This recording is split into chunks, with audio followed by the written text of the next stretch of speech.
Hello, gentlemen. Jeff Sanchez, children's rights advocate here again. This also comes from a brilliant sociologist named ESTHER Vilar, who females tried to kill back in the 70s.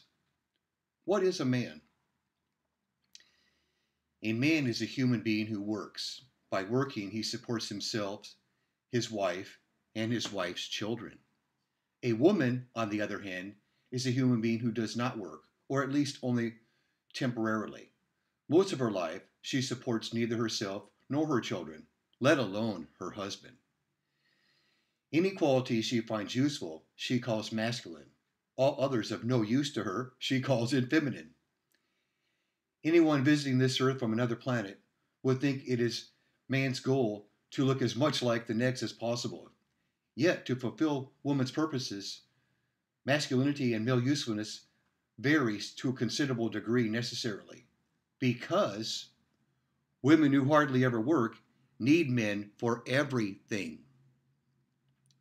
They are men who carefully maneuver a large limousine out of the garage at 8 o'clock every morning. Others leave the house earlier, traveling in middle-class sedan. Still others leave when it is not yet light, carrying lunchboxes to catch buses, subways, or trains to factories. By trick of fate, it is always the later, the poorest, who are exploited by the least attractive women. For unlike women who have an eye for money, men notice only women's external appearance. Therefore, the more desirable women in their own class are always being snatched away from under their nose by men who happen to earn more money. No matter what a particular man does or how he spends his day, he has one thing in common with other men. He spends it in a degrading manner, and he himself does not gain by it. It is not his livelihood that matters.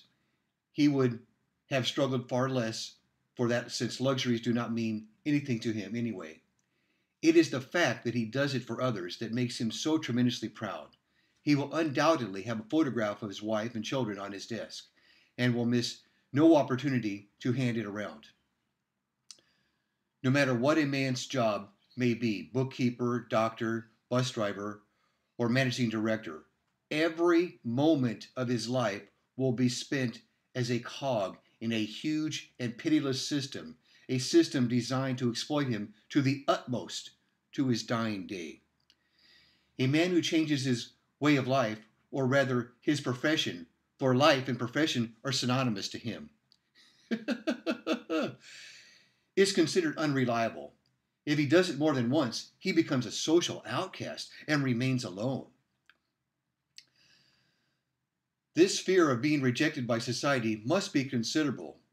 Why else would a doctor who as a child liked to observe tadpoles in jars spend his life opening nauseating growths, examining and pronouncing on human excretions?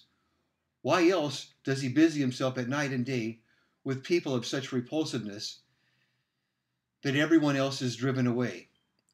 Does a pianist who as a child liked to tinkle on the piano really enjoy playing the same Chopin nocturne over and over again all his life? Why else does a politician who as a schoolboy discovered the techniques of manipulating people successfully continue as an adult mouthing the words of phrases as minor government functionary? Does he actually enjoy contorting his face and playing the fool and listening to the idiotic chatter of other politicians? Surely he must have once dreamed of a different kind of life. Even if he became president of the United States, wouldn't the price be too high?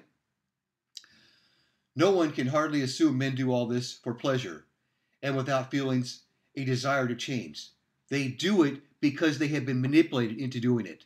Their whole life is nothing but a series of conditioned reflexes, a series of animal acts.